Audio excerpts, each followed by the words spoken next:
Hey guys, tonight we begin with something very relatable: sleep. Or, more accurately, how medieval people slept, which turns out to be far weirder than most of us could imagine. So, before you get comfortable, take a moment to like the video and subscribe, but only if you genuinely enjoy what I do here.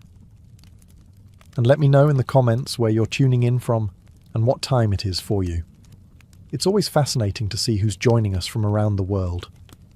Now, dim the lights, maybe turn on a fan for that soft background hum, and let's ease into tonight's journey together. Before electricity, TikTok, and sleep hygiene influences, medieval people approached nighttime with a schedule that would baffle the modern melatonin enthusiast. It was called segmented sleep, a natural two-part sleep cycle, split neatly in half like a stale medieval biscuit. The routine was simple. After sundown, most people turned in early, drifting off into what was known as first sleep. Then, after about 4 hours, they'd wake up, deliberately, and spend the next hour or two doing what can only be described as medieval midnight multitasking. This wasn't considered insomnia. It was just how sleep worked. The watch period between the two sleeps was seen as practical, useful, and occasionally, alarmingly social. People used this time to pray, read religious texts, tend fires, or check their livestock, because nothing ruins your REM cycle, like wondering if your goat is still in the yard. And yes, this was also considered the ideal time for intimacy. Medieval physicians and marriage manuals noted that the body was well rested and calm of mind during this period, which sounds like a polite way of saying too tired to argue. So if you ever thought you were romantic for waking up early to make your partner coffee, just know your ancestors were setting the bar very differently. The second sleep would follow this interlude, lasting until sunrise. Everyone from monks to farmers participated in this nightly rhythm. Even literary figures like Chaucer casually mentioned it, which means that, yes, even in medieval literature, people were writing about not sleeping properly. Oddly enough, modern science has suggested that segmented sleep might actually be more natural for humans. The two-sleep cycle aligns with how our circadian rhythms work in the absence of artificial light. So the next time you find yourself wide awake at 2 a.m, don't panic. Just whisper, "Ah yes, the watch has begun," and go tend a symbolic fireplace. It wasn't until the industrial era, with factories, gas lamps, and the growing fear of unproductivity, that humans began to enforce the idea of 8 uninterrupted hours, as though sleep were a timed sport. In the medieval world, waking up in the middle of the night wasn't failure. It was the schedule, and everyone was on it, whether they liked it or not. Let's talk about beds, or rather, the medieval approximation of them. In today's world, we obsess over thread counts, memory foam, cooling gels, and whether a mattress is cloud-like. In medieval Europe, a bed was often just a pile of stuff that used to be alive, now flattened under the weight of poor sleep and unspoken regrets. The typical peasant bed consisted of a straw mattress, known as a pallet. This was literally straw or hay stuffed into a sack of rough fabric, if they had the luxury of a sack. If not, it was just straw on the floor, possibly damp, possibly already claimed by a cat. These pallets were not comfortable, but they were better than nothing, which was the alternative. Straw was cheap, plentiful, and good at insulating against the cold. It was also great at harbouring insects, lice, and the occasional field mouse, which made sleeping an exercise in cautious stillness. If it itched, you ignored it. If it bit, you just shifted slightly and hoped for the best. If a family had a bit more money, or at least a functional back, they might elevate the straw mattress onto a wooden frame. This didn't change the sleep experience dramatically, but it did reduce the chances of waking up with beetles in your ear. Slightly. Linens were a rare treat. Most people slept in the clothes they wore all day. Pyjamas weren't really a thing, and neither was personal space. Whole families, children, parents, maybe a grandparent, all slept together in the same space, sometimes on the same straw pile. If you got too warm, you could always roll into your cousin's elbow. Nobles, of course, had proper beds. Large wooden frames, feather mattresses, embroidered sheets, and canopies to keep out the drafts and, hopefully, the lice. These beds were so valuable, they were passed down in wills. You didn't inherit land. You inherited Aunt Matilda's suspiciously lumpy feather bed. Still, for most medieval folks, a bed wasn't a place of comfort. It was a place to not freeze, to avoid the chickens, and maybe, just maybe, to dream of being rich enough to one day sleep on something that didn't squawk or rustle. When we hear nightcap today, we think of a cosy little drink. Maybe something with whiskey, a warm fire, and a questionable decision. But in the Middle Ages, a nightcap wasn't a beverage, it was a hat. A real, tangible, often ridiculous-looking piece of fabric designed to keep your head from freezing off while you slept. You see, insulation wasn't exactly the strong point of medieval architecture. Stone walls, draughty thatched roofs, and windows made of thin animal horn or oiled parchment didn't do much against the cold. And central heating? That was called a dog. So to keep their heads warm at night, especially since body heat escapes fastest through the scalp, medieval people adopted the humble nightcap. These hats came in all shapes and sizes, but the most iconic version was long and pointed, like something you'd expect on a wizard who moonlights as a chimney sweep. They were usually made from wool, linen, or whatever scrap of warmth could be spared without angering the family goat. For men, it was a practical accessory. For women, it sometimes doubled as a coif or head wrap, which also served the dual purpose of maintaining modesty and covering hair that hadn't seen soap since last Lent. But beyond warmth, nightcaps had social weight too. In some regions, married women were expected to cover their heads at all times, yes, even while asleep, and the cap itself could be embroidered or dyed to reflect a family's wealth or status. Because nothing says success like going to bed with a mini flag on your skull. In more urban settings, the nightcap even became a symbol of being off-duty. If you opened your door wearing one, it was a polite medieval way of saying, "I'm not dressed for conversation, and yes, this hat does mean go away." Of course, nightcaps were often paired with nightshirts, which were essentially long, loose tunics. Picture Ebenezer Scrooge, minus the haunted moral lesson. Sleepwear wasn't sexy, but it was practical, itchy, and occasionally flammable. Today, the idea of sleeping next to a stranger is generally limited to red-eye flights, overly ambitious camping trips, or the occasional bizarre Airbnb mix-up. But in medieval Europe, this was completely normal, and not at all optional. Let's say you're a travelling merchant, a pilgrim, or just someone whose mule gave up halfway to Norwich. You find an inn, a rare luxury in itself, and ask for a place to sleep. What you get is not a room, or a bed, or even a particularly clean floor. What you get is a spot, in a bed, that's already occupied. Medieval inns operated more like human bunkhouses than modern hotels. Privacy was not expected. If the bed had space, you were sharing it, usually with complete strangers who might snore, talk in their sleep, or have a suspicious number of boils.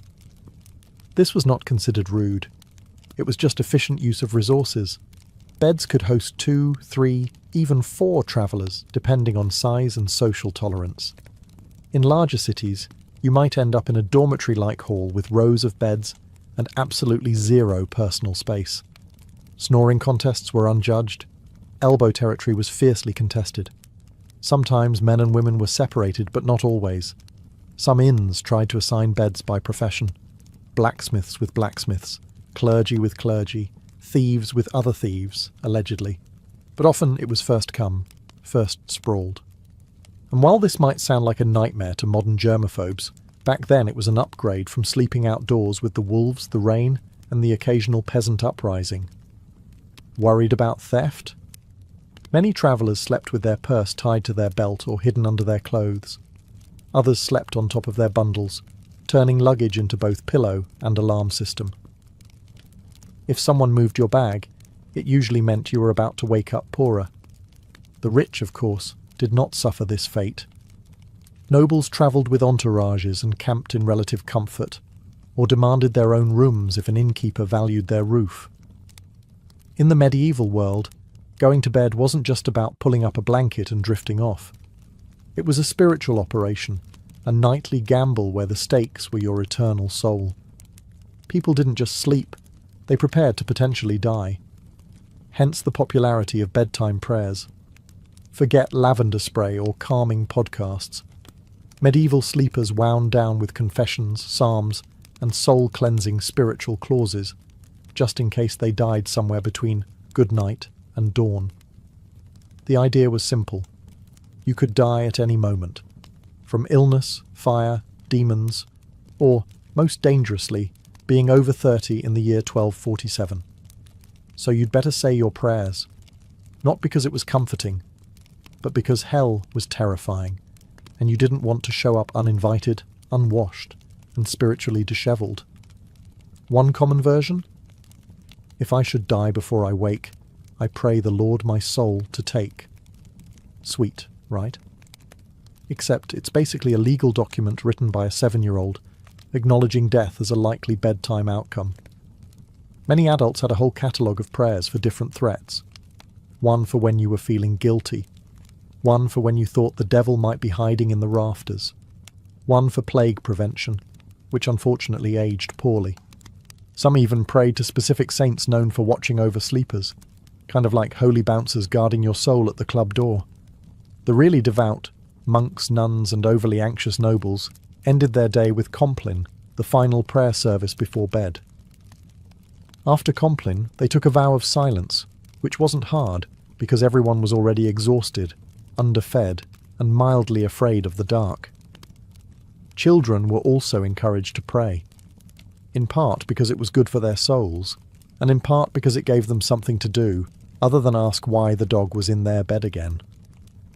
Parents reminded them that angels were watching, which sounds adorable until you realize it was less guardian angel and more celestial surveillance system. In short, prayer before sleep was less about peace and more about last-minute damage control. Think of it like medieval antivirus software. You hoped it worked, even if you didn't fully understand how. In the modern world, dreams are usually dismissed as random nonsense, stress, too much cheese, or your brain trying to file paperwork in the dark. But in the medieval world, dreams were taken very seriously, as in eternal consequences serious. Dreams weren't just dreams, they were considered messages. From God, saints, the devil, your guardian angel, or possibly that weird relic you kissed last Sunday. Some dreams were divine revelations, others were demonic temptations. Either way, you were supposed to pay attention and possibly write it down, or confess it, or fast for 3 days just to be safe. Theologians, monks, and self-proclaimed visionaries spent an alarming amount of time interpreting dreams. Entire texts were dedicated to decoding them. Dreamt of fire? Might be hell. Dreamt of water? Could mean purification, or drowning. Dreamt of a man with a goat's head juggling fish? You better call a priest immediately, and possibly move. Medieval people believed that what happened in dreams mattered, because your soul was still active while you slept. This meant that your actions in a dream could reveal hidden sins or spiritual weaknesses. That mildly embarrassing dream about stealing a loaf of bread, that might be your subconscious confessing your guilt for real-world gluttony, or just hunger. But still, better to confess it anyway, just in case. Monks and nuns often recorded their dreams and shared them with spiritual superiors. Some were celebrated for having holy visions during sleep. Others were quietly told to eat fewer onions before bed. Of course, dreams weren't just spiritual puzzles. They also made excellent plot devices. Medieval literature is full of dream sequences where knights encounter angels, demons, or metaphorical creatures spouting poetry about virtue. Dreams were basically the Netflix of the medieval world, except with more allegory and fewer happy endings. The church, predictably, was suspicious. Not all dreams were divine, and some were believed to be planted by demons to corrupt the innocent. If you dreamt of something unwholesome, it could mean your soul was under attack, or that you just slept too close to the fireplace fumes again. In modern times, some people let their pets sleep in the bed. It's a cosy, if occasionally smelly, arrangement. In the Middle Ages, however, sharing a bed with an animal wasn't a quirky personal choice. It was a heating strategy. Let's start with the basics. Medieval homes weren't exactly built for comfort. Stone walls, no insulation, drafts so aggressive they probably had names. Central heating, that was called the family pig. In peasant homes, it wasn't unusual for humans and livestock to sleep in the same room, sometimes the same bed, and very often the same pile of straw. Chickens wandered freely, dogs curled up at your feet, pigs snorted softly beside the hearth. And if you were lucky, none of them bit you during the night. This wasn't about affection, though medieval people certainly appreciated their animals. It was about survival. Animals generated body heat. They were warm, dependable, and, unlike some relatives, didn't hog the blanket. A large dog could keep your toes from freezing. A cow in the corner might raise the room temperature by a degree or two, which in January felt like a miracle. Medieval homes, especially those of the lower classes, often had just one room for everything: cooking, eating, sleeping, occasionally dying. Everyone, humans and animals alike, made do with the same space. Children might be nestled between parents and a goat. A chicken might serve as an impromptu alarm clock. Hygiene? Let's not ask too many questions. For wealthier families, this wasn't as common. Nobles didn't usually sleep next to livestock, though they might still have lapdogs in bed. Not for heat, but for fashion and flea redistribution. Some castles even had separate sleeping areas for favourite animals, because nothing says power like a dog with its own room and title. There were drawbacks, of course. Animals can be loud. They can wander. And they are not, historically speaking, known for respecting personal space. But medieval people adapted. A hoof in the face at 3 a.m? Just part of the bedtime routine.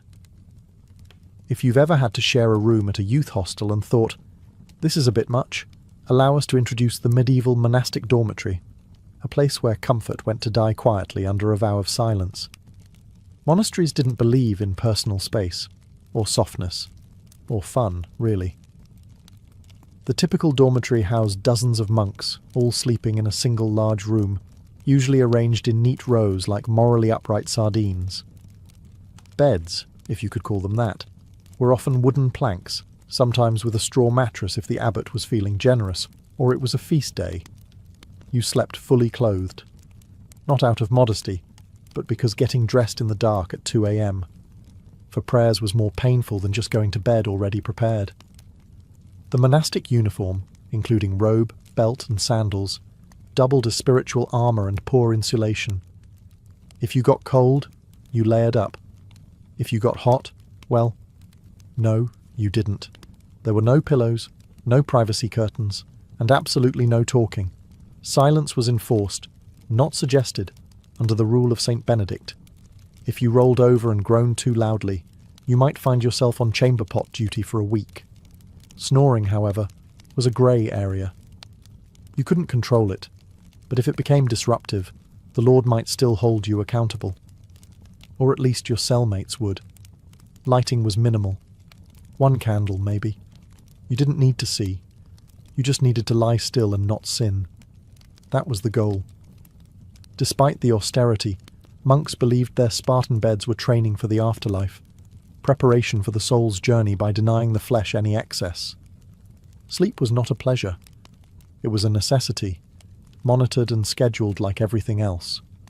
Some monks even slept sitting up, just to avoid any hint of luxury, or dreams, or circulation.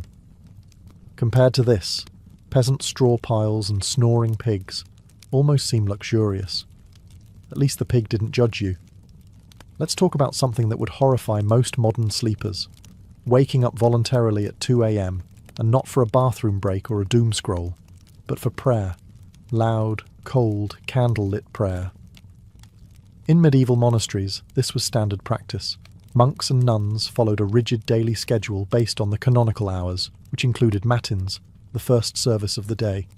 And by day, we mean the darkest part of the night, when even the owls were still deciding whether to wake up.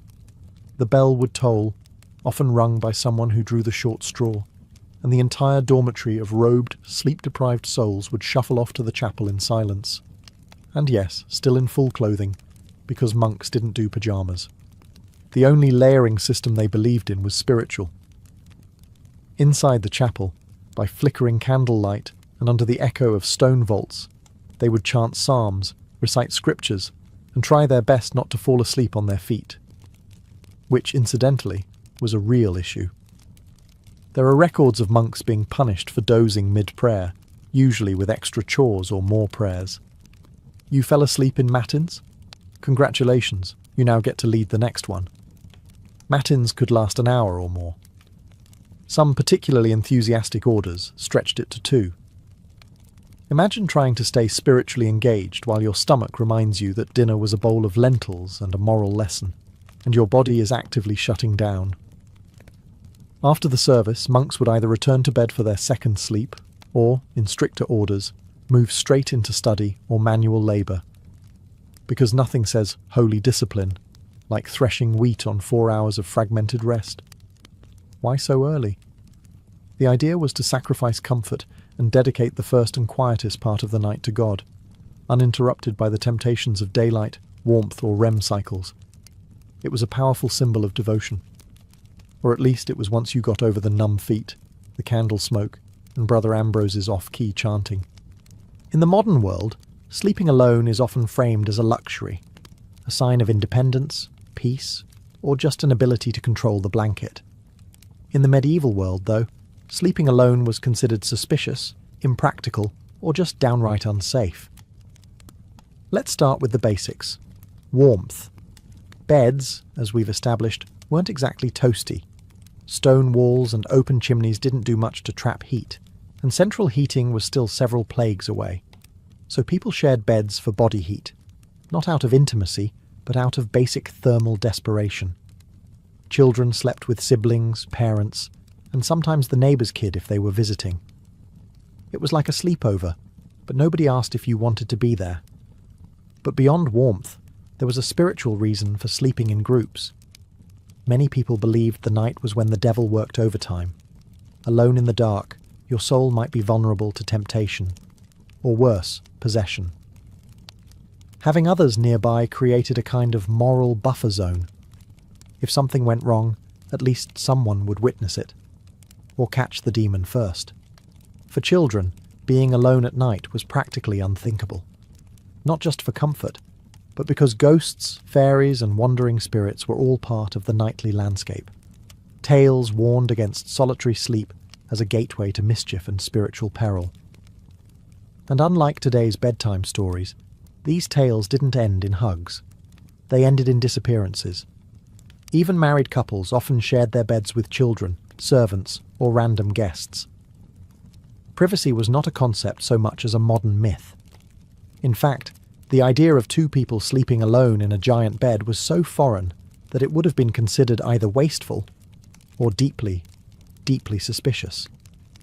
In religious contexts, even monks often slept communally, and if someone was assigned to sleep alone, it was often for disciplinary reasons. Yes, in some cases, being alone in bed was literally a punishment. Medieval logic, solitary sleep, grass opportunity for sin. Group sleep, public accountability. Next time you're curled up in your own bed, with your own blanket, in a room that doesn't smell like goat, enjoy the silence. In medieval times, you'd probably have 2 kids, a sheepdog, and a cousin in there with you, all of them snoring. If you've ever accidentally fallen asleep sitting up, in a lecture, a carriage, or a dentist's waiting room, you probably woke up with a crick in your neck and a deep sense of regret. But in the Middle Ages, sleeping upright wasn't an accident. It was a lifestyle. Some medieval folks, particularly the wealthy or religiously devout, chose to sleep propped up rather than lying flat. Why? A few reasons, none of them particularly restful. First, there was a medical belief that lying flat was bad for digestion, the lungs, or the general balance of the bodily humours. In a world where doctors thought a sneeze could rearrange your soul, this logic made perfect sense. Upright sleeping, they believed, helped avoid congestion of the brain, which sounds ominous, but mostly meant don't drown in your own phlegm. Second, there were spiritual concerns. Lying flat was considered too close to the posture of the dead. You didn't want to confuse God, or worse, attract attention from the angel of death by sleeping in the same position used at funerals. Superstitious? Absolutely. But when your local priest doubled as the community's health consultant, you picked your battles carefully. As a result, people often slept partially reclined, supported by large bolsters, pillows, or the wooden headboard equivalent of a medieval lazy boy. Nobles sometimes had their beds rigged with angled supports to maintain a semi-seated posture, perfect for digesting one's evening meat pie or fending off surprise demon attacks. Monks took it a step further. In stricter orders, they might even sleep sitting upright on a bench, or leaning against a cold wall with nothing but a hood to muffle the discomfort. It wasn't about health. It was about discipline. If you were too comfortable, you might dream. If you dreamed, you might sin. If you sinned, well, welcome to confession at 5 a.m. Needless to say, this wasn't about quality rest.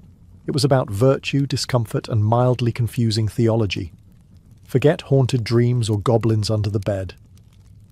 For medieval people, the real monsters of the night were already in the sheets, small, persistent, and entirely uninterested in your prayers. We're talking, of course, about fleas, lice, and the medieval bedroom's unofficial mascot, the bedbug. Let's not sugarcoat it. Hygiene wasn't exactly medieval Europe's strong suit. Baths were rare, laundry was expensive, and soap was sometimes made from substances better left unnamed. Add that to straw-filled mattresses, shared bedding, and the occasional live chicken underfoot, and you've got the perfect environment for an all-you-can-eat pest buffet. Fleas and lice were so common they were practically roommates. Peasants dealt with them daily. Nobles, despite their satin sheets and feather beds, were not exempt. In fact, some richer households had dedicated nitpickers, actual servants tasked with removing lice from their employers' hair and clothing. Imagine that as your job title. Master of the Royal Scalp. Bedbugs, meanwhile, were the silent assassins of medieval sleep. They hid in wooden bed frames, mattress seams, and even the cracks in stone walls, emerging at night to feast like tiny vampires. If you ever wondered why medieval people wore nightcaps and slept fully clothed, it wasn't always about warmth. Sometimes it was pest defense armor. Solutions ranged from mildly effective to impressively deranged. Some households burned strong-smelling herbs like wormwood or tansy to repel bugs. Others slept with garlic, onions, or even ashes in the bed, which may have done little for the pests, but certainly kept romance to a minimum. It wasn't just physical discomfort either. Fleas were often seen as symbols of sin or moral impurity, biting reminders of the fall of man and poor bedding choices. Entire poems were written about fleas, some moralizing, some weirdly romantic, because nothing says I love you like, let us be united like the flea that bites us both. So, while modern sleep is interrupted by buzzing phones and streetlights, medieval sleep was more likely disturbed by scratching, twitching, and the subtle feeling that something was crawling on your shin. Because it was. We've all had restless nights. But have you ever tried falling asleep while wearing 100 pounds of iron? No? Well, in the Middle Ages some people did exactly that, because apparently nothing says sweet dreams like being prepared to joust in your sleep. Now, to be clear, most people, even knights, didn't regularly sleep in full armour. It was hot, heavy, and loud. Trying to roll over in a suit of chainmail is a bit like trying to nap inside a bag of cutlery. But during wartime or in hostile territory, sleeping partially armoured was considered the safer choice. Comfort? Optional. Survival? Highly recommended. A knight on campaign might remove only his helmet and gauntlets, keeping his mail shirt or breastplate on, just in case enemies decided to stage a midnight surprise party. There's nothing quite like waking up to the sound of hooves and having to suit up while still half dreaming about turnips. In castles under siege, men-at-arms might even sleep with swords or axes at their side, like some very aggressive bedtime security blankets. Shields doubled as pillows, and if the enemy breached the walls, well, at least you wouldn't have to get dressed. Priorities. Of course, sleeping in armour wasn't exactly restorative. Iron isn't breathable, and chainmail has a bad habit of pinching skin. Add cold stone floors, minimal bedding, and the ambient sounds of snoring comrades and crackling torches, and you've got a sleep environment that ranks somewhere below airport terminal on the comfort scale. Even those not in battle sometimes wore light protective gear while sleeping in dangerous regions. Travelling merchants or guards on watch duty might nap in gambesons, thick quilted jackets that offered a bit of protection and slightly more padding than the moral support of prayer alone. And lest we forget, armour wasn't exactly subtle. If you rolled over the wrong way, you might clank so loudly that everyone else woke up and assumed the apocalypse had arrived. Again, in a time when nightly demons, lice infestations, and pigs in your bed weren't considered unusual, you might think that sleepwalking was just one more medieval inconvenience. But oh no, it was much more dramatic than that. In the Middle Ages, if you started wandering around in your sleep, people didn't chalk it up to stress or exhaustion. They assumed you were possessed, bewitched, or had unfinished business with the Holy Roman Empire. Sleepwalking, or noctambulation if you wanted to impress the local monk, was poorly understood and often feared. The idea that someone could rise from their straw pallet, shuffle across the room, and stare blankly at a wall was less harmless parasomnia and more devil's rehearsal dinner. Accounts from the time suggest that people were genuinely spooked by sleepwalkers. Picture this: a man in a long nightshirt, candle in hand, eyes glazed, mumbling Latin that he didn't actually speak while stepping over livestock. You'd think ghost, or heretic, or both. And depending on your local priest, an exorcism might be scheduled before breakfast. Some believed sleepwalking was caused by bad humours, especially too much black bile, which was the medieval catch-all for anything they couldn't explain. Others thought it happened because the soul was temporarily released during sleep, leaving the body free to bumble around like an unattended mule. To prevent these nightly adventures, people tried everything from herbal remedies to praying over their beds, hanging iron charms, or, in more rural areas, just tying the person's leg to a chair. If that sounds extreme, consider that some medieval homes had open hearths, knives everywhere, and chamber pots just waiting to be tragically overturned. In one curious twist, there were rumours of people climbing onto rooftops in their sleep. Whether or not these accounts were exaggerated, the fear of leaping dreamers led to barred windows and occasional theological debates about whether a person could sin while unconscious. Thankfully, most sleepwalkers just paced, muttered, or attempted to open imaginary doors. But if someone sleepwalked into a church, locals might treat it as a divine sign, or call for a cleansing ritual, just to cover all spiritual bases. If medieval life taught people anything, it was how to sleep through chaos. Church bells, thunderstorms, screaming livestock, the occasional siege. For the sleep-deprived denizens of the Middle Ages, these were just ambient noises, the medieval version of white noise. Let's start with the bells. Church bells marked every sacred moment of the day: sunrise, prayer times, meals, and of course the ungodly hour of matins at 2 or 3 a.m. If you lived anywhere near a monastery, your dreams were probably soundtracked by regular tolling. At some point, the brain just accepted it. Bells became the lullaby of an overscheduled soul. And it wasn't just bells. Storms were frequent and terrifying. With no weather apps or triple-glazed windows, you experienced every clap of thunder like the world might end. Roofs leaked, windows rattled, and chimneys howled like banshees. Still, people slept. They had to. Work didn't stop for insomnia. Neither did ploughing, praying, or running from Vikings.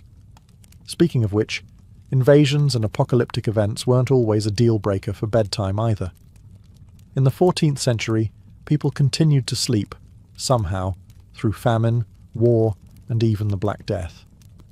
When death carts rolled by in the morning, it was considered more of a grim wake-up call than a cause for panic. And if you didn't wake up, well, some believed that was a mercy. There are even records of people sleeping through earthquakes, barn fires, and angry mobs. Sleep deprivation was common, and bodies adjusted.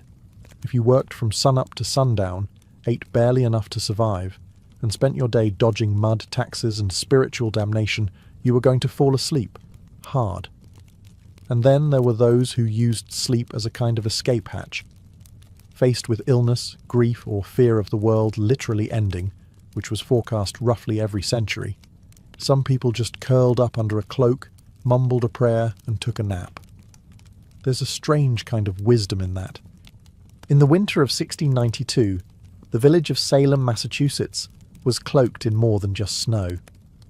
It was cloaked in tension, suspicion, and a quiet kind of fear that seeped into the timber-framed homes and frozen fields. The people of Salem were Puritans, strict, devout, and deeply superstitious. They believed they were building a holy community in the wilderness, a city on a hill watched by God and stalked by Satan. Life was already hard. The village had recently split from Salem town over politics and religion. Crops had failed. Smallpox had ravaged nearby communities. Wars with native tribes had left many traumatized. There was friction between neighbors, inheritance disputes, and a deep resentment toward outsiders or anyone who didn't quite fit in. Add to this the long, dark, bitter New England winter, and something was bound to break. That break came in the home of Reverend Samuel Parris, the village's minister. His 9-year-old daughter Betty and 11-year-old niece Abigail Williams began to behave strangely. They screamed uncontrollably. They threw things. They contorted their bodies in unnatural ways. At times, they fell silent for hours, eyes wide with terror. Neighbours whispered that they were cursed. The girls claimed they were being pinched and bitten by invisible forces. Reverend Parris, unsure of what to do, called in a local doctor, William Griggs. After failing to find any physical cause, Griggs delivered the diagnosis that would plunge the village into chaos. Witchcraft. That single word set fire to the fears already simmering in Salem. In a place where witches were believed to be real, dangerous servants of the devil, the idea was not far-fetched. And now, if the devil could worm his way into the minister's own household, what did that mean for the rest of the community? The girls, prodded by both adults and peers, began naming names. First, they accused women on the margins, social misfits and outcasts. But soon the accusations would reach the respectable, the wealthy, even the pious.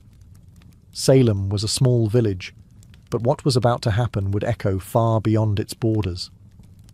What began as whispers in the dark would soon become cries from the gallows, and a legacy of paranoia that still haunts America's history books.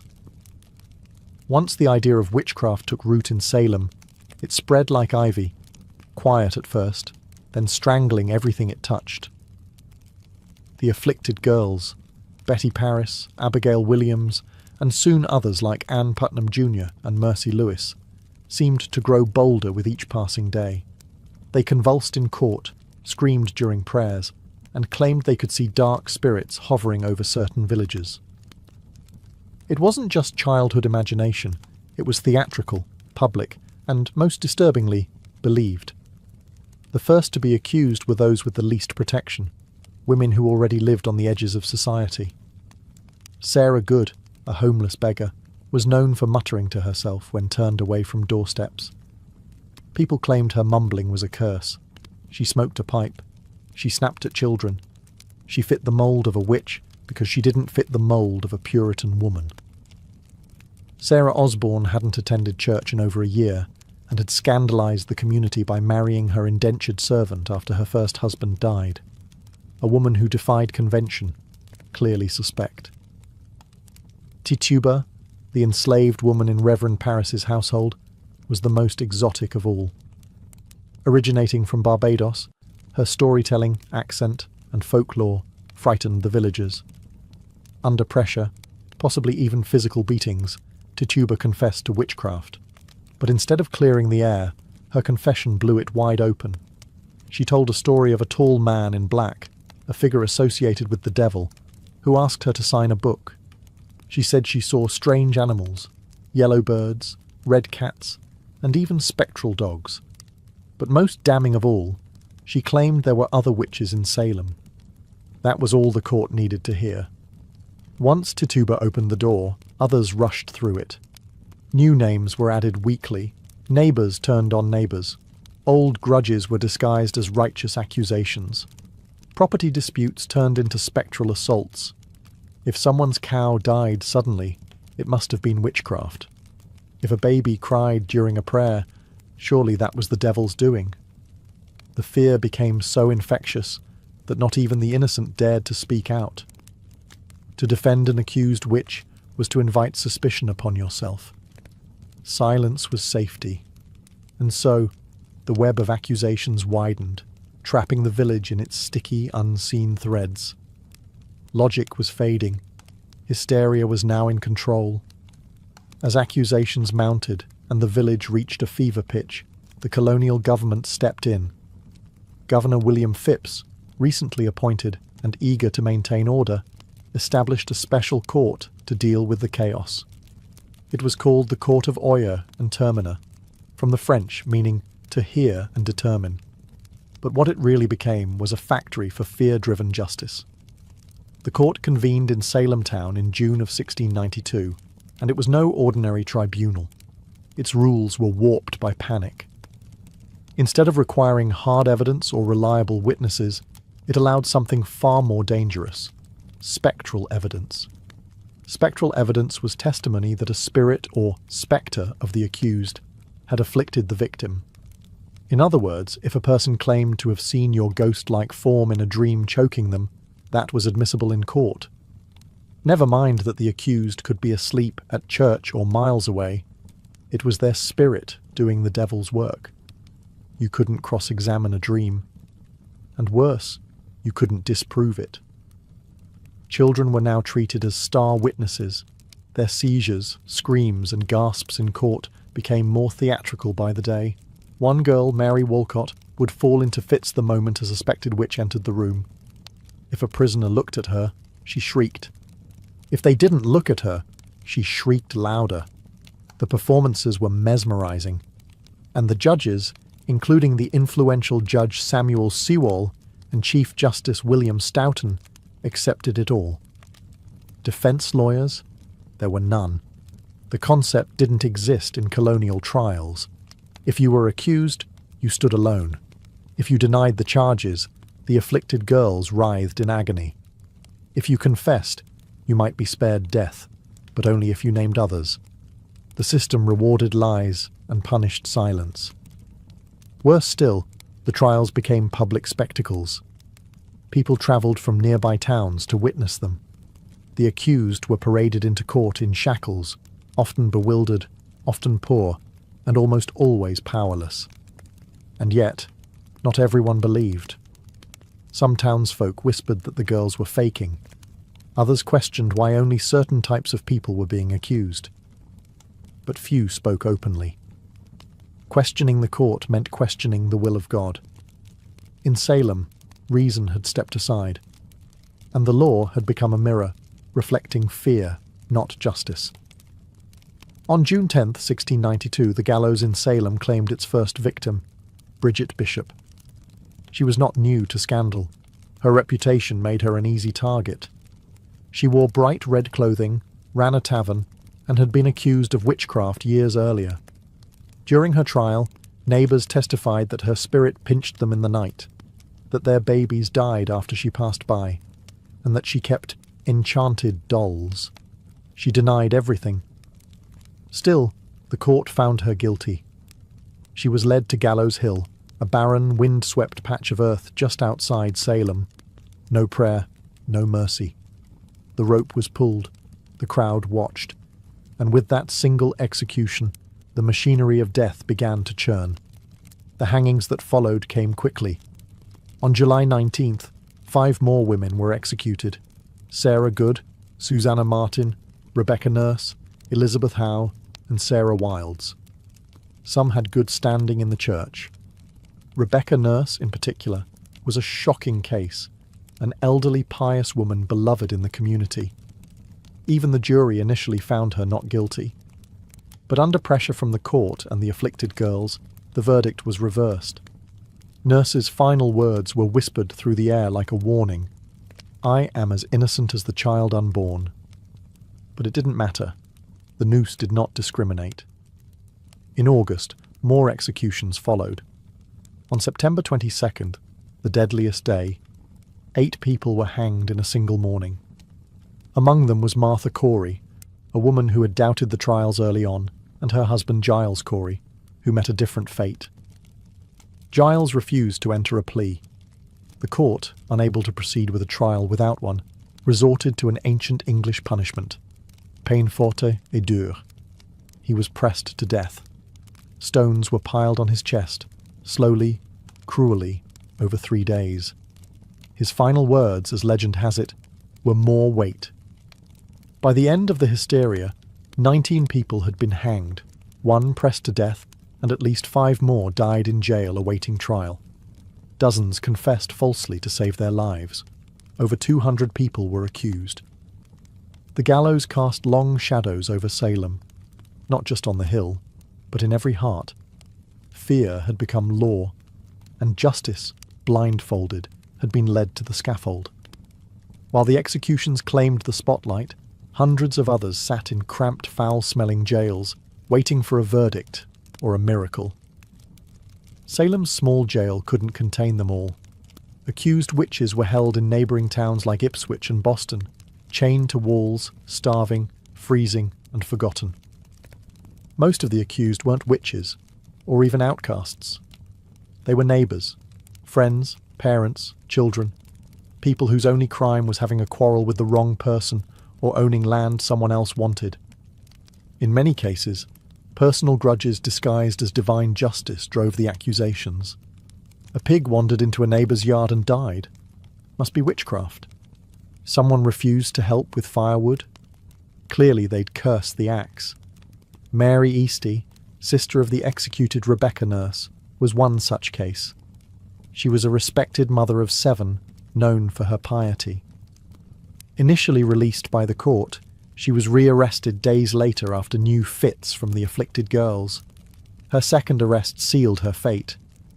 In a final petition to the judges, Mary begged them not for her own life, but that they put a stop to these proceedings, before more innocent blood is shed. She was hanged soon after. Another notable case was Dorothy Good, the 4-year-old daughter of Sarah Good. After her mother's arrest, Dorothy was interrogated and, under pressure, confessed to being a witch. Her answers, gibberish and fear, were taken as truth. She was imprisoned for 8 months in chains. When finally released, she was mentally broken, never recovering from the trauma.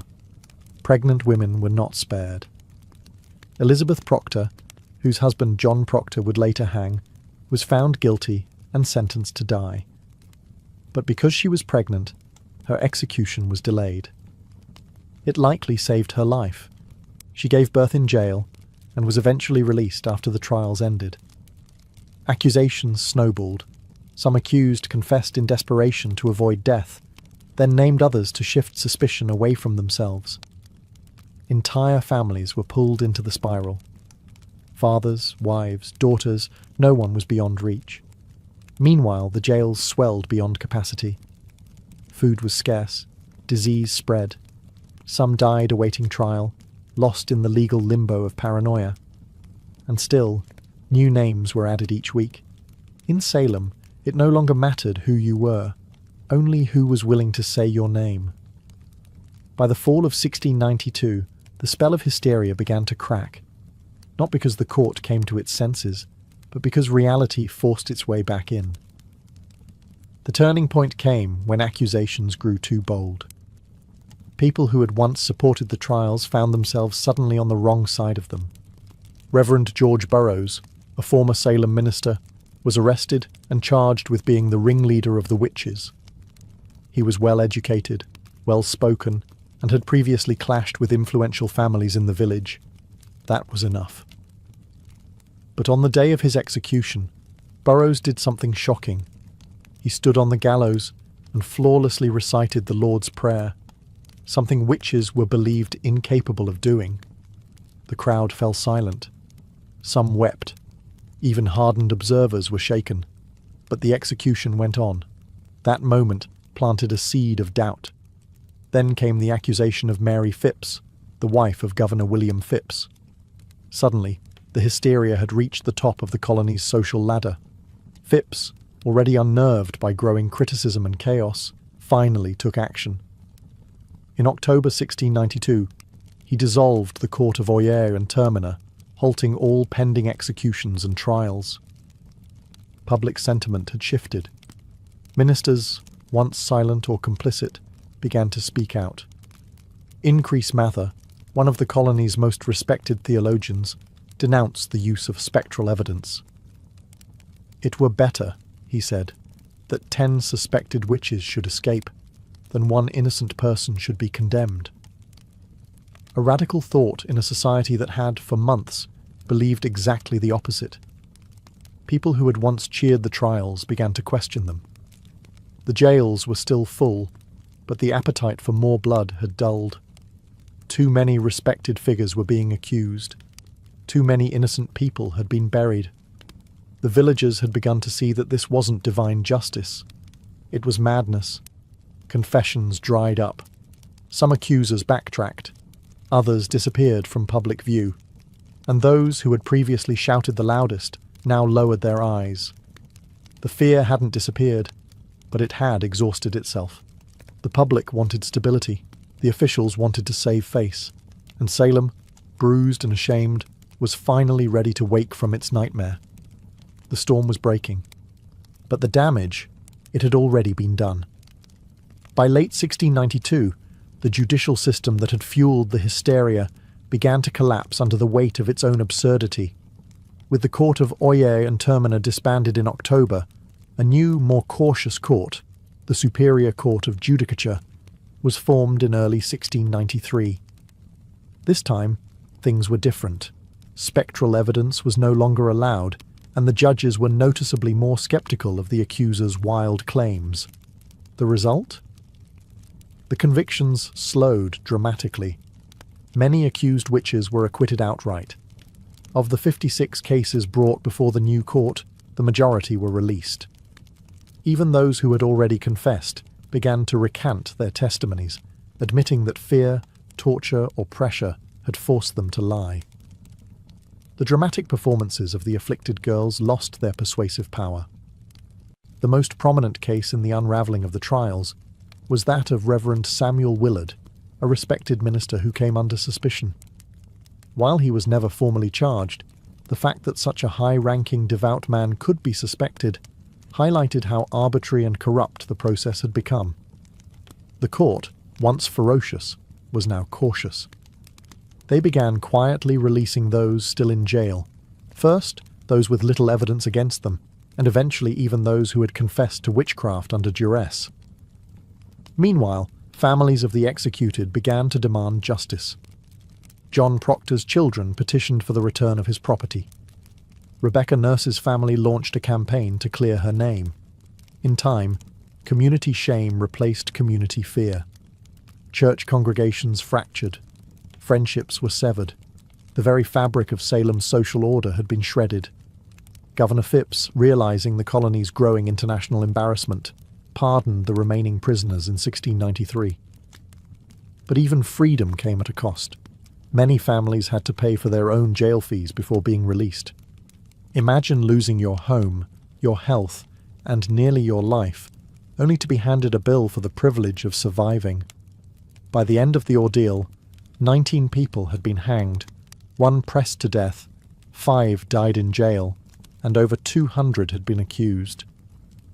The court didn't just collapse, it imploded, leaving behind a crater of guilt, grief, and disbelief. The trials had ended, but the healing had not even begun. Salem was a village forever altered by the people it had lost, the justice it had abandoned, and the mirror it was now forced to look into. The gallows were silent. The jails had emptied. But Salem was far from peaceful. The town wasn't haunted by ghosts, but by guilt. What had started with a handful of sick girls had exploded into a communal act of destruction. Families had been torn apart, reputations ruined, and innocent lives ended. And now, the survivors had to live in the wreckage. Neighbours could no longer look each other in the eye. The same people who once prayed together had testified against one another. Some of the afflicted girls quietly left town. Others faded from the public eye. A few, like Ann Putnam Jr., would later express remorse. In 1706 she stood before her congregation and publicly apologised for her role in the trials, blaming delusion by Satan. But for many, the damage was beyond words. The court officials, too, carried their burden. Judge Samuel Sewall, one of the most prominent figures in the trials, was one of the few to admit wrongdoing. In a remarkable act of public penance, he stood during a church service in 1697 while a minister read out his confession and prayer for forgiveness. It was a rare moment of accountability in a time when most tried to forget. But forgetting wasn't easy. The families of the condemned began demanding compensation. Over the years, petitions flooded the Massachusetts government, asking for official pardons, for returned property, for public acknowledgement that the executed were innocent. Slowly the government responded. In 1711, the colony passed a bill restoring the rights and good names of some of the victims, and offered limited financial restitution to their heirs. But even that wasn't comprehensive. Some families, like the Coreys and the Proctors, were left out entirely. Whispers of witchcraft never quite left New England. But in Salem, the shame became part of the town's identity. The village eventually changed its name to Danvers, perhaps to distance itself from its infamous past. Gallows Hill was never officially marked, as if the town hoped to bury not just the dead, but the memory of what had happened. But the memory persisted, in sermons, in stories, in the silence between former friends. Salem had not been cursed by witches. It had been cursed by fear, by pride, and by unchecked power. And that curse would linger long after the executions stopped. The Salem witch trials ended more than 3 centuries ago, but their legacy continues to echo, not just in textbooks and historical tours, but in how we understand justice, fear, and the fragility of truth. What happened in 1692 wasn't simply a strange episode of mass hysteria. It was a breakdown of logic, compassion, and legal integrity in the face of panic. Ordinary people, farmers, midwives, ministers, became executioners, simply by believing too easily and questioning too little. The courts, meant to protect the innocent, became tools of oppression. Religion was weaponized. Testimony became theatre, and silence became guilt.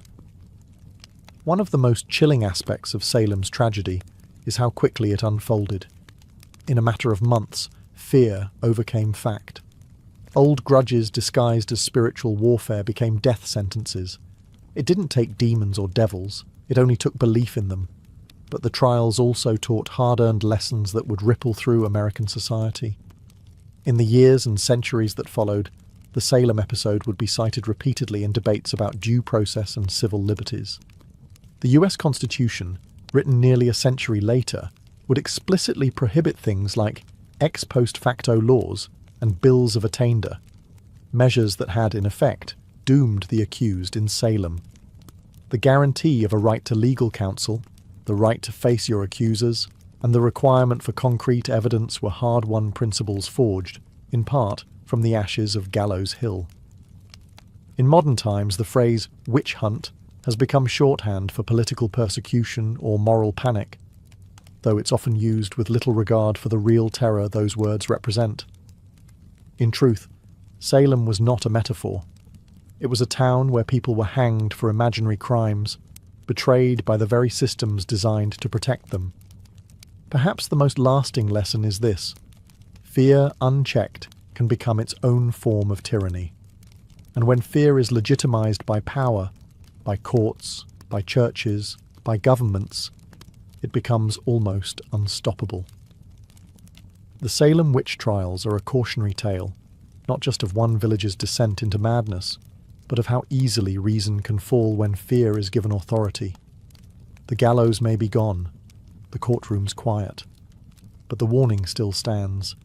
Truth is fragile, justice is not automatic, and history has a habit of repeating itself, unless we remember.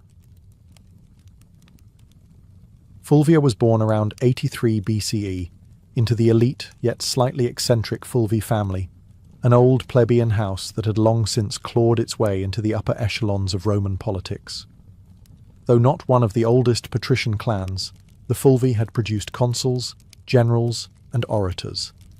Their bloodline carried both ambition and a taste for disruption. Fulvia's father, Marcus Fulvius Bambalio, was known more for his bumbling speech than his political legacy. His nickname, Bambalio, literally referred to his stammer. But Fulvia, she was no stammerer. She was born to command. From a young age, Fulvia would have been surrounded by the sharp-edged world of Roman power. Senators and generals debated policy in her home. Elections and treachery were daily news. She would have seen how politics wasn't just played in the forum, but in marriages, funerals, rumours, and backroom deals. Women in elite Roman households were expected to be quiet partners, refined, educated, and obedient. Fulvia would break all of those expectations. She was wealthy, highly educated, and connected, and she knew it. While her early life remains hazy in the historical record, her later actions suggest a young woman who was observant, politically literate, and utterly unafraid. This wasn't someone who faded into the background. She had a strong personality, a sharp political mind, and a will to act even in the male-dominated space of Roman governance. This was also a period of unprecedented instability. The Republic was unravelling. Civil wars, populist revolts, and power struggles between generals like Sulla, Pompey, and Caesar were turning Rome into a pressure cooker. The old rules were collapsing, and Fulvia came of age right in the middle of it. Rather than recoil from chaos, Fulvia would learn to use it. Her early life didn't produce the kind of modest matron Rome idealized. It produced a woman who saw politics not as a man's world to be feared, but as a battlefield to be mastered. She would go on to marry 3 powerful men, each one a radical player in Roman history. But Fulvia wouldn't just marry power. She would command armies, lead revolts, and become the first Roman woman to appear on coinage, not as a goddess, but as herself. Rome wasn't ready for Fulvia, but she was ready for Rome. Fulvia's first marriage was to Publius Clodius Pulcher, and it was anything but conventional. Clodius was no ordinary Roman noble. He was a populist agitator, a political arsonist with a flair for chaos, scandal, and street-level power. To many of the Roman elite, he was dangerous. To the masses, he was a hero. And to Fulvia, he was a strategic opportunity. Their marriage, sometime in the early 50s BCE, united Fulvia with the man who had turned the Roman Republic into his personal stage.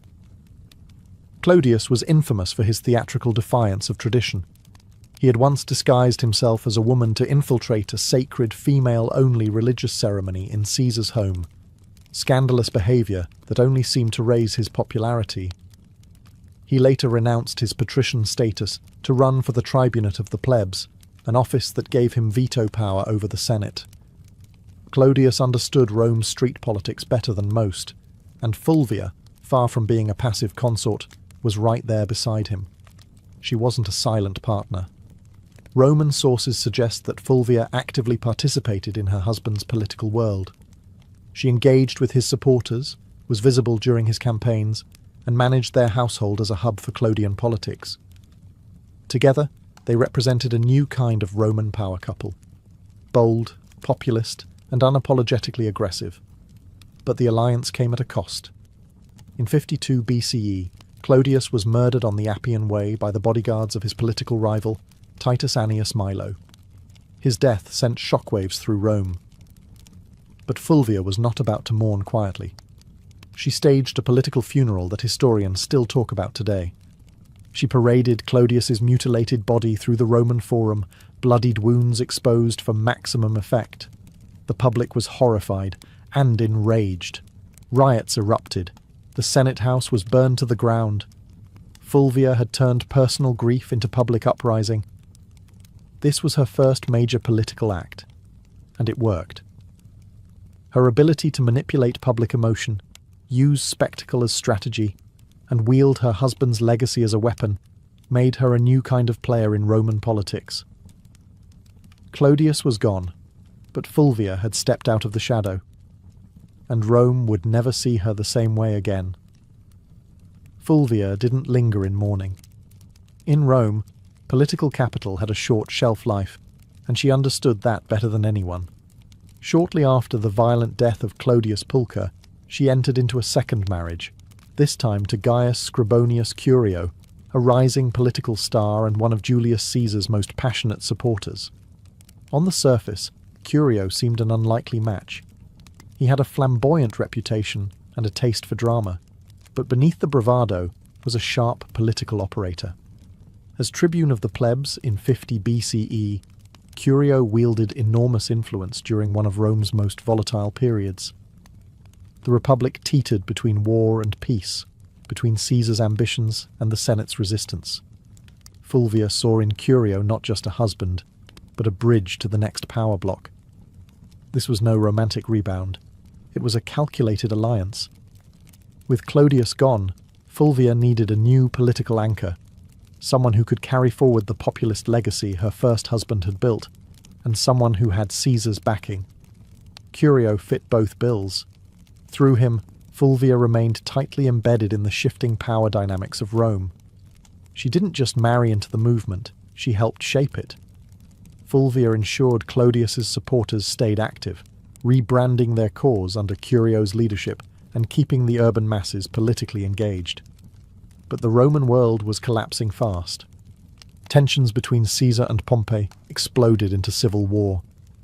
Curio threw himself into the fight, taking Caesar's side. Fulvia, as always, remained politically involved. She reportedly helped organize support and manage resources for her husband's campaign. In 49 BCE, Curio led a military expedition to Africa to secure Caesar's position, but it was a disaster. He was ambushed and killed by the forces of King Juba the Ende of Numidia. His death was brutal, and his army annihilated. Once again, Fulvia was widowed, and once again, Rome waited to see if she would fade into the background. She didn't. Curio's death only solidified her status as a political widow with dangerous resilience. She had now lost 2 husbands to Rome's civil unrest, and both had died fighting for populist causes. But Fulvia was far from finished. Her most audacious partnership, and her most dramatic chapter, was still to come. Fulvia's third and most famous marriage was to Mark Antony, the ambitious general and loyal ally of Julius Caesar. Their union, forged sometime around 47 BCE, wasn't merely a romantic attachment, it was a merger of power. Fulvia had already proven herself as a master of Roman street politics. Antony, rising rapidly through the military and political ranks, needed that kind of savvy support in Rome. Together, they formed one of the most politically potent couples of the late Republic. By the time of their marriage, Fulvia was no stranger to blood and betrayal. She had buried 2 husbands and outmaneuvered countless enemies. Antony was no stranger to scandal either. He drank, he gambled, and his personal life was notoriously chaotic. But with Fulvia, he had found someone who could do more than entertain him. She could defend his interests, hold his alliances together, and rally supporters when he was away on campaign. And Antony, despite his brash exterior, understood her value. He allowed Fulvia to exercise authority that no Roman woman had publicly wielded before. She opened his correspondence. She issued orders in his absence. She sat in on meetings and influenced appointments. Roman sources, mostly hostile, depicted her as overbearing and power-hungry. But what disturbed them most wasn't her ambition. It was that she acted like a Roman man in a world that had no language for such a woman. After Caesar's assassination in 44 BCE, the Republic was plunged into chaos once more. Antony rushed to secure his position as Caesar's political heir, but it was Fulvia who held Rome itself. While Antony formed the second triumvirate with Octavian and Lepidus, Fulvia acted as his representative in the capital, managing patronage networks, coordinating with street gangs, and ensuring Antony's supporters remained mobilized.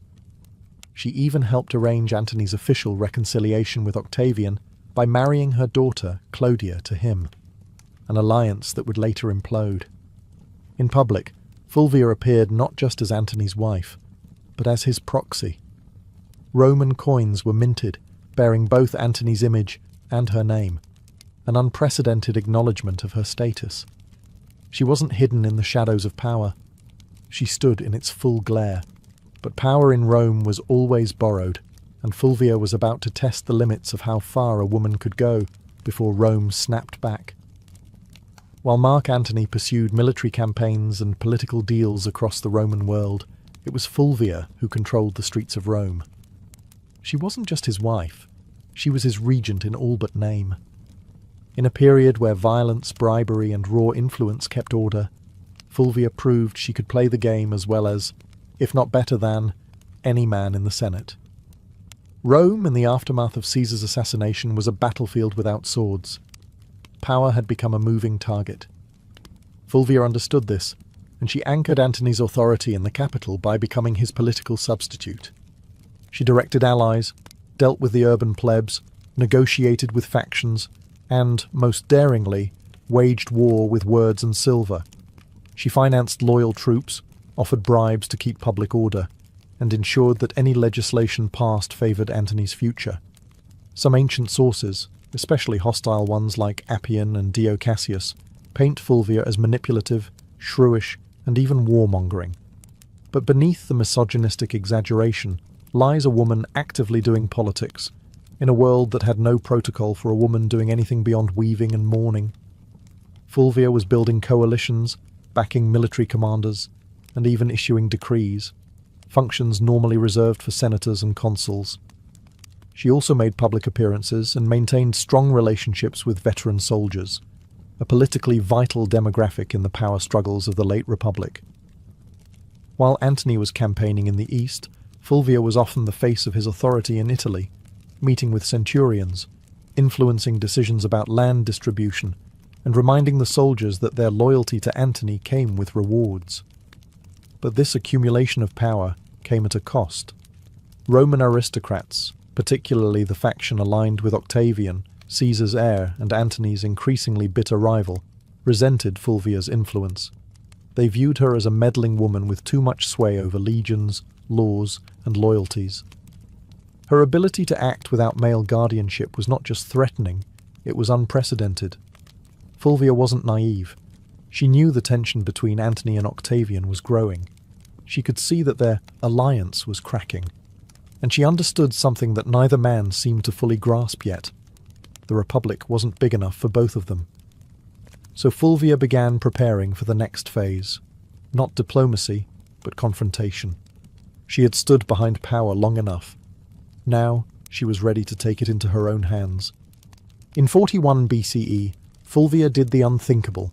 She went to war against Octavian, the future Augustus, and she didn't do it quietly. With her husband Mark Antony still stationed in the east, Fulvia and Lucius Antonius, Antony's younger brother and a consul, took it upon themselves to challenge Octavian's authority in Italy. The cause? Ostensibly, it was to defend Antony's interests and protect the land rights of Roman veterans loyal to him. But underneath it all, Fulvia's fingerprints were everywhere. This was not just politics. This was a military rebellion led by a Roman woman, the first and only time in Roman history that a woman would actively provoke and organize a civil war.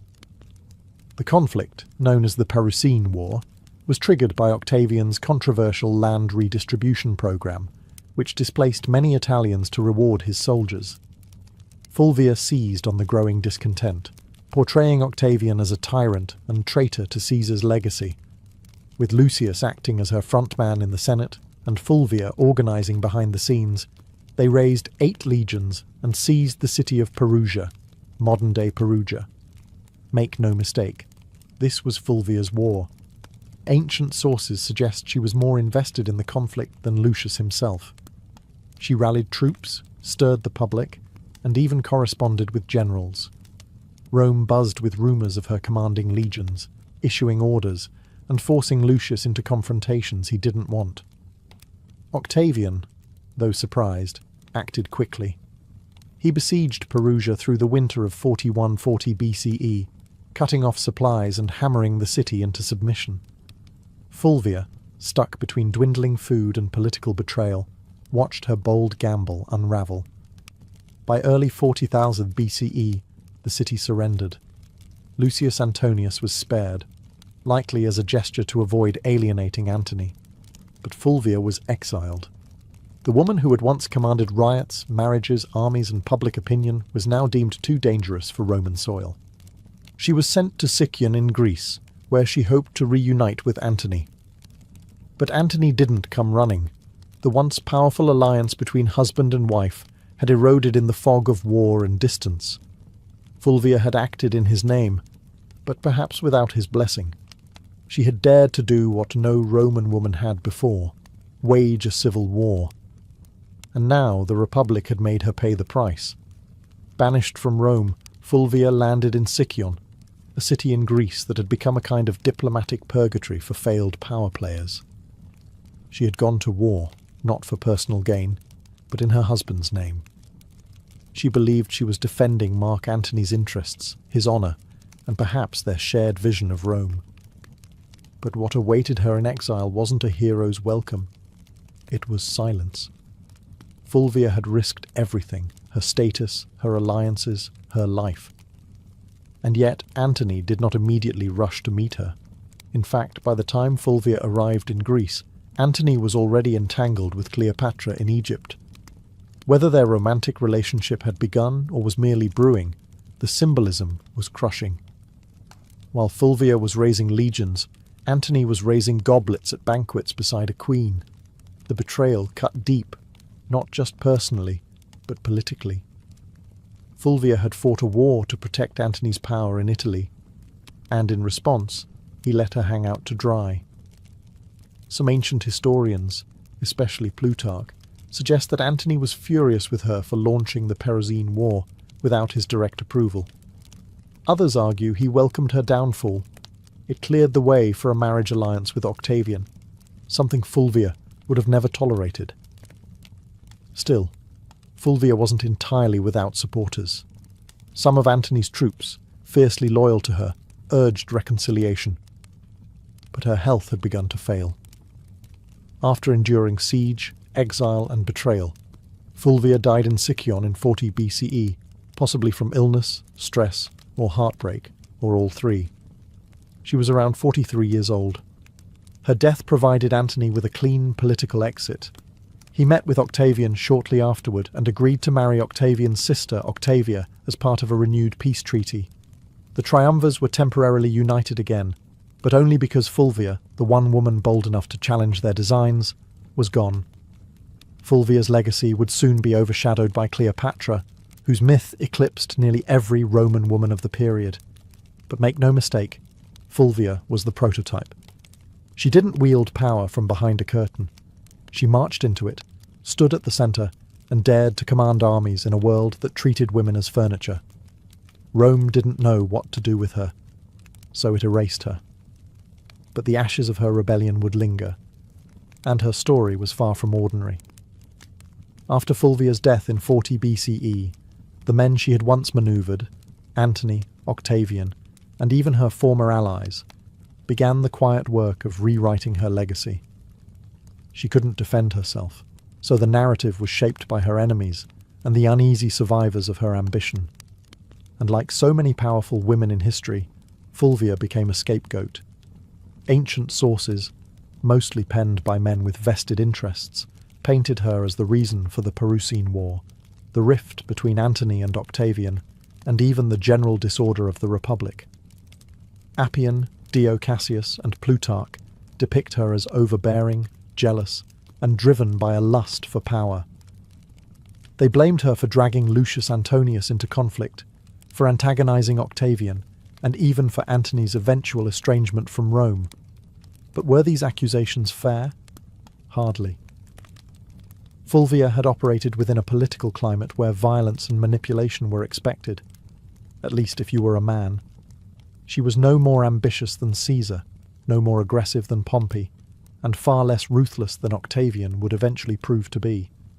Her only true deviation was that she was a woman acting like a Roman man, and Rome didn't know how to digest that.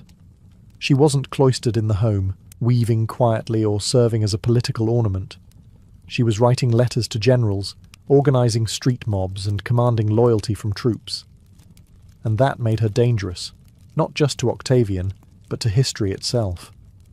Even Mark Antony, the man whose legacy she had fought to preserve, conveniently blamed Fulvia for the civil strife. After reconciling with Octavian and marrying his sister, Antony used Fulvia's death as a diplomatic cleansing. Her memory became the price of his political survival. There were no monuments raised in her honour, no grand funeral, no mourning speeches in the Senate. Just silence. Yet her enemies couldn't erase her entirely. Fulvia had done too much. She had raised armies, steered elections, negotiated alliances, and fought a civil war. She was the first Roman woman whose name appeared on coinage, not as a deity or metaphor, but as a political agent. The damage to her reputation was deliberate, but so was her presence in the historical record. Despite every attempt to bury her behind caricature and slander, Fulvia refused to vanish. Her defiance still echoes. You just have to listen past the men. Fulvia's story ends in silence, but her legacy is anything but quiet. In the centuries that followed her death, historians and writers struggled to place her in Rome's grand narrative, because Fulvia broke every rule of what a Roman woman was supposed to be. She didn't just advise power from the shadows, she became power, and that made her both unforgettable and deeply unsettling to a patriarchal world. In a society where women were expected to influence through whisper and marriage, Fulvia shouted through policy, war, and political theatre. She was not a consort, she was a commander. And yet, she was remembered more for her defiance than her accomplishments. Roman historians couldn't handle a woman who didn't stay in her place, so they rewrote her as shrill, power-hungry, and disruptive. But read between the lines, and a different figure emerges. Fulvia was the first Roman woman to mint coins with her name. She organised political factions, leveraged marriage as a tactical weapon, and manipulated Roman street politics with stunning effectiveness. She moved through the civil wars of the 1st century BCE, not as a bystander, but as a player. A woman whose influence terrified senators and shaped the fate of triumvirs. Her downfall wasn't due to incompetence, it was due to timing and gender. Had she been born a man, she might have been remembered as a second Caesar or a more charming Cato. Instead, she was cast as the wicked woman who dared too much. Still, her legacy quietly lingered. Later, Roman women like Livia Drusilla, Agrippina the Younger, and even Cleopatra herself, though of a different world, would all operate in the shadow Fulvia helped carve. They would manipulate emperors, wield armies, and control succession. But Fulvia did it first, and with no imperial title to shield her. Today, modern historians have begun re-examining Fulvia with fresh eyes. No longer a cautionary tale, she is being recognised as one of the most politically active women in Roman history, someone who tested the boundaries of female power and paid the price. She didn't simply live in the age of triumvirs, she challenged them. And while Rome may have tried to erase her, Fulvia left fingerprints in every corner of its collapse. Not a footnote, a force, a woman centuries ahead of her time. By the summer of 1963, the United States was a country teetering between two worlds, one rooted in centuries-old systems of oppression and another aching to breathe free. In the Deep South, segregation wasn't just a social norm, it was the law. Black Americans were barred from restaurants, schools, buses, voting booths, and even drinking fountains. Police brutality was rampant. Lynching still occurred. And in places like Birmingham, Alabama, peaceful protesters were being met with snarling dogs and high-pressure fire hoses. But change was coming, and it wasn't asking for permission. In just a few years, the civil rights movement had surged into the national spotlight. Sit-ins, freedom rides, and boycotts had become familiar headlines. Leaders like Rosa Parks, Medgar Evers, and John Lewis were no longer just names. They were symbols of defiance. The March on Washington wasn't born out of a single conversation. It was the result of rising frustration and fierce hope. Black Americans were no longer content with waiting. They were demanding civil rights, and they were determined to make their voices heard where it mattered most, the nation's capital. The idea of a mass march in Washington, D.C. had been floating around for decades. A. Philip Randolph, a labor organizer and longtime civil rights advocate, had originally proposed the concept in the 1940s. Back then, it was meant to pressure the Roosevelt administration to desegregate the defense industry. That protest was called off after Roosevelt caved and signed an executive order. But now, in 1963, the stakes were even higher. Randolph, along with other civil rights leaders, including Bayard Rustin and Dr. Martin Luther King Jr., revived the vision. And this time, they weren't just marching for jobs.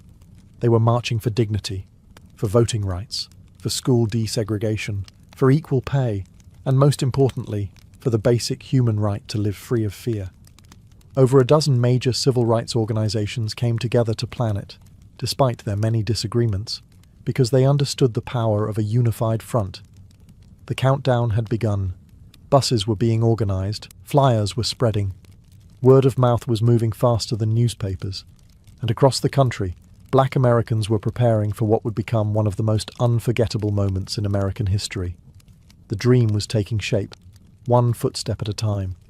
Pulling off a protest of any kind in Washington, D.C. was no small feat, but planning one for over 100,000 people, possibly more, was madness. Logistically, it sounded like a nightmare. Food, water, transportation, sound systems, bathrooms, medical teams, permits, crowd control, safety plans. And yet, somehow, they made it happen. At the center of this controlled chaos stood Bayard Rustin, a man who, despite being openly gay and often kept behind the scenes for political reasons, was a master strategist. Rustin had once studied non-violence directly under Mahatma Gandhi's followers in India.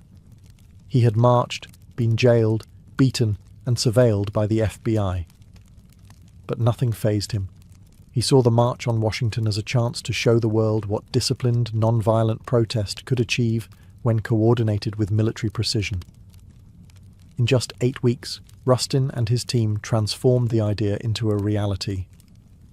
The march was officially called the March on Washington for Jobs and Freedom, and it was deliberately framed to include both racial justice and economic opportunity.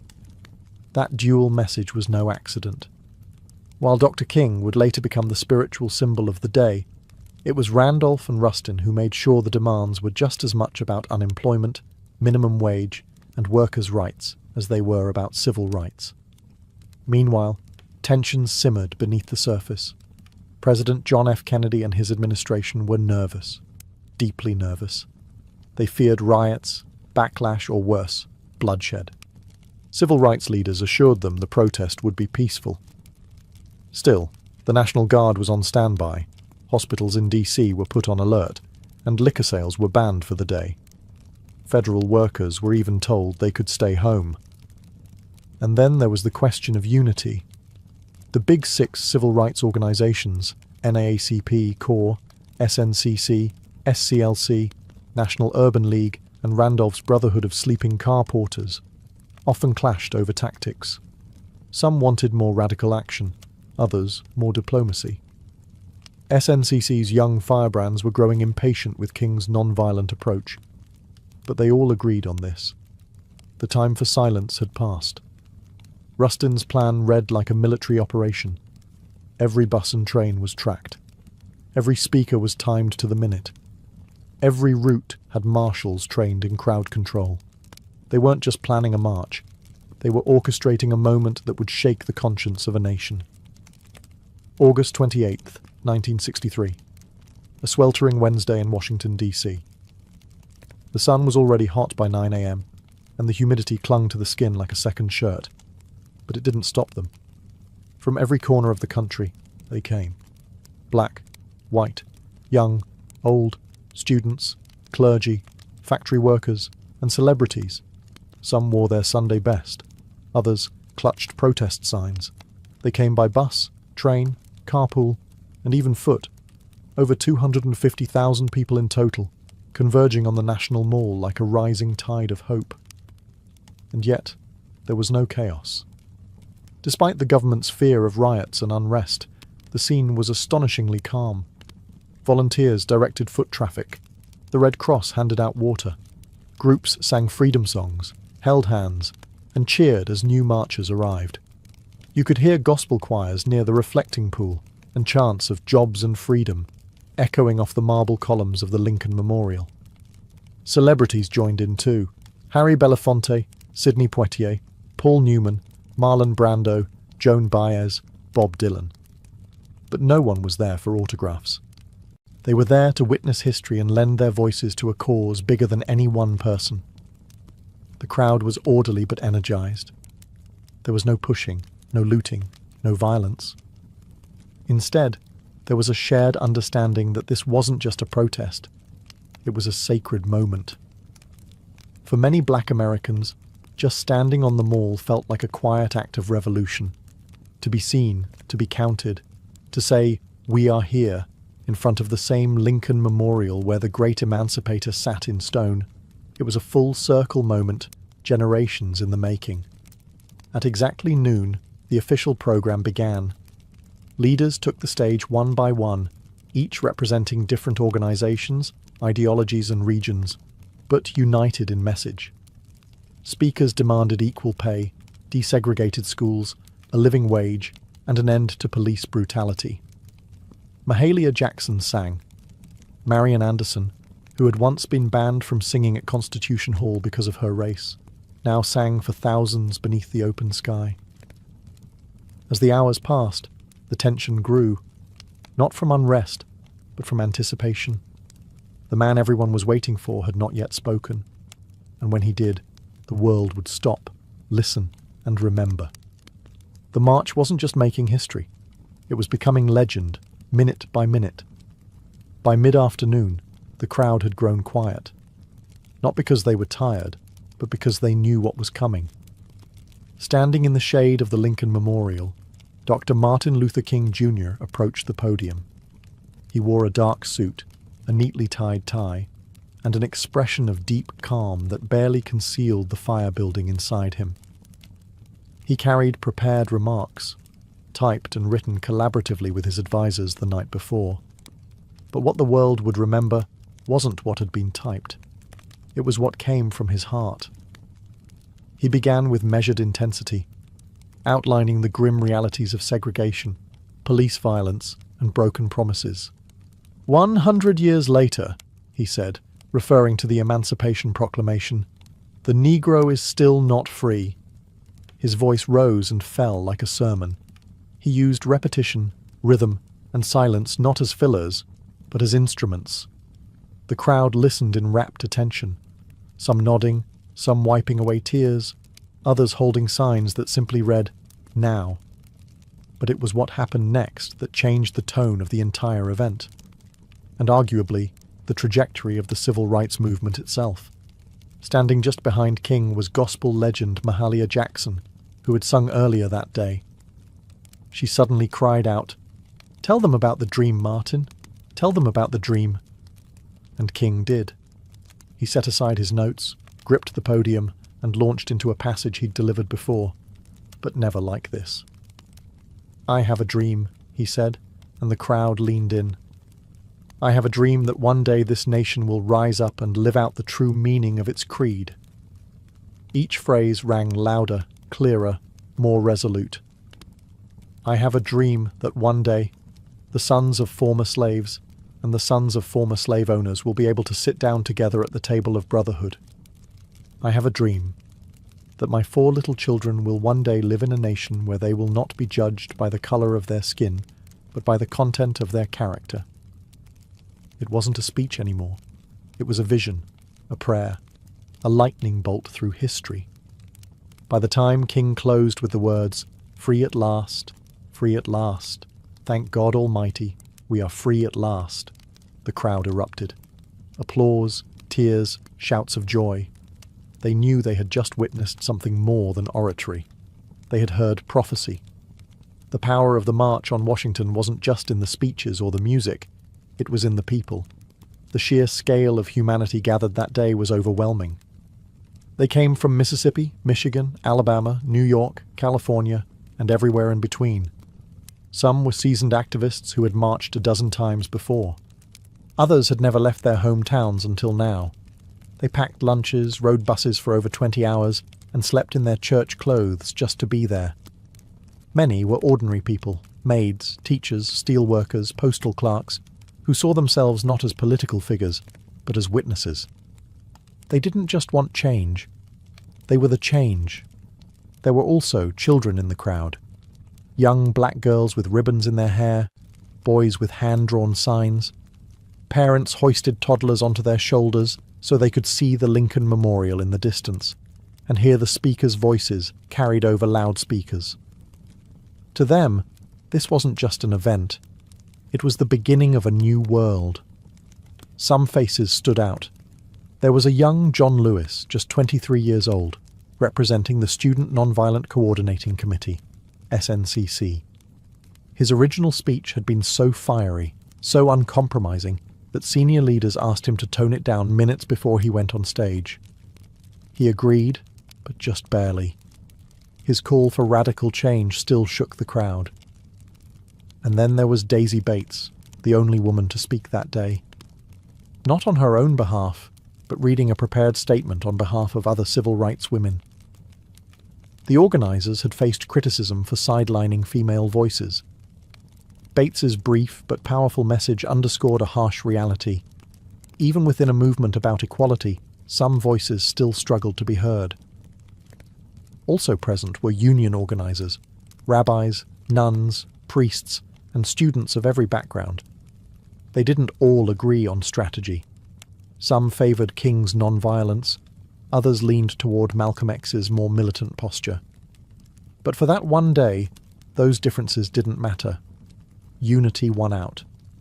It was a visual symphony of American possibility, white and black hands linked in solidarity, Freedom Now buttons pinned to chests, and the sound of 250,000 souls breathing as one.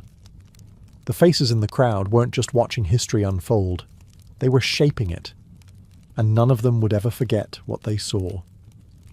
While the world saw unity, inspiration, and poetic justice on the steps of the Lincoln Memorial, behind the scenes, the March on Washington was anything but simple. What looked like a perfectly synchronized movement was, in truth, held together with string, sweat, and a lot of last-minute compromise. Bayard Rustin, the chief architect of the march, had to battle not just logistics, but politics. He was constantly under scrutiny, not just because he was openly gay and a former communist, but because some civil rights leaders feared his identity would be used to discredit the movement. In fact, Congressman Adam Clayton Powell had once threatened to publicly accuse Rustin and Dr. King of being lovers if King didn't remove Rustin from an earlier campaign. That threat haunted every stage of planning. Then there was the issue of women's voices. Despite the critical roles played by women like Ella Baker, Diane Nash, and Dorothy Height, none were invited to deliver major speeches on their own. Rosa Parks was in the crowd that day, revered by all, but she was not given the microphone. Behind the powerful optics of the march lay the truth. The movement still struggled with its own hierarchies and blind spots. Even within the Big Six organizations, friction bubbled. SNCC leaders were growing increasingly disillusioned with the slow pace of change and the older generation's insistence on moderation. They wanted to confront systemic racism more aggressively, core had similar frustrations. But unity was deemed too important, just for one day. Meanwhile, the federal government watched with clenched teeth. J. Edgar Hoover's FBI had assigned over 100 agents to spy on organizers. They bugged hotel rooms, followed key figures, and compiled dossiers. They were convinced the march would turn violent or that communists would hijack the event. When nothing of the sort happened, they simply doubled down on their surveillance, especially of Dr. King. And let's not forget money. The march cost over $250,000, equivalent to millions today. Most of it was raised through unions and sympathetic donors, but organizers scrambled until the final hour. They even borrowed walkie-talkies from the Boy Scouts. The March on Washington was historic, yes, but it was also deeply human. Imperfect, messy, political, and unfinished. Just like the country it sought to heal. The sun began to dip behind the Washington Monument as the crowd slowly dispersed. People hugged, cried, sang, and lingered as long as they could, reluctant to leave what felt like sacred ground. But the march was over. The speeches had been delivered. The signs had been raised high. The world had watched. And now the question hung heavy in the humid August air. What happens next? In the immediate days that followed, the media reaction was cautiously positive. Major newspapers acknowledged the historic nature of the event, though often with a tone of detached curiosity. Some called it orderly and dignified, which was code for no one rioted. Few outlets gave much space to the specific demands of the march, like the call for a federal jobs program or a $2 minimum wage, equivalent to around $20 today. But everyone covered Dr. King's speech. That, at least, could not be ignored. President John F. Kennedy, who had initially opposed the idea of the march, watched it unfold on television with growing admiration and, perhaps, surprise. He called the event impressive and met with civil rights leaders at the White House immediately afterward. But legislative movement remained slow. His proposed Civil Rights Act was still stalled in Congress, caught in the claws of Southern opposition. Some activists were disappointed. They had hoped the march would result in immediate action. Instead, it was back to the grind, organizing, marching, resisting, and mourning those who paid the price for justice. Just weeks later, that reality hit hard. On September 15, 1963, 4 black girls were killed in the 16th Street Baptist Church bombing in Birmingham. The dream had been voiced, yes, but the nightmare wasn't over. Still, something had changed. The March on Washington marked a new phase in the civil rights movement. It proved that mass protest could be disciplined, powerful, and impossible to ignore. It brought together a coalition broader than ever before. Labor unions, faith leaders, celebrities, students, and working-class Americans, all in one place, united by justice. And most of all, it gave the movement a voice. A dream. A speech that would be quoted, studied, and echoed across the world.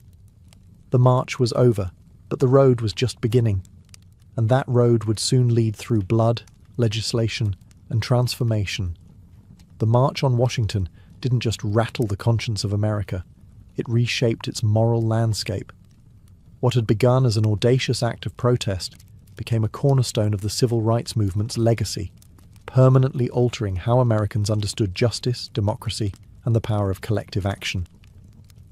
In legislative terms, the march didn't yield immediate victories, but it created momentum. Less than a year later, in July 1964, President Lyndon B. Johnson signed the Civil Rights Act into law.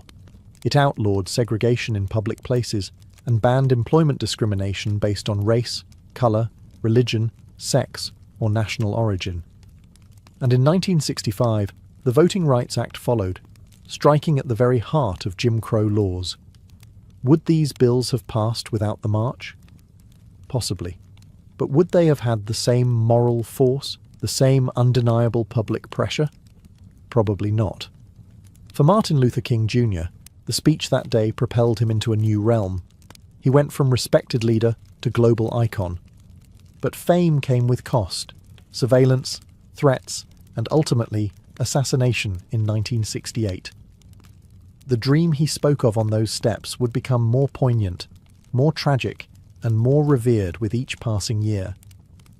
For the broader movement, the march showed what unity could achieve.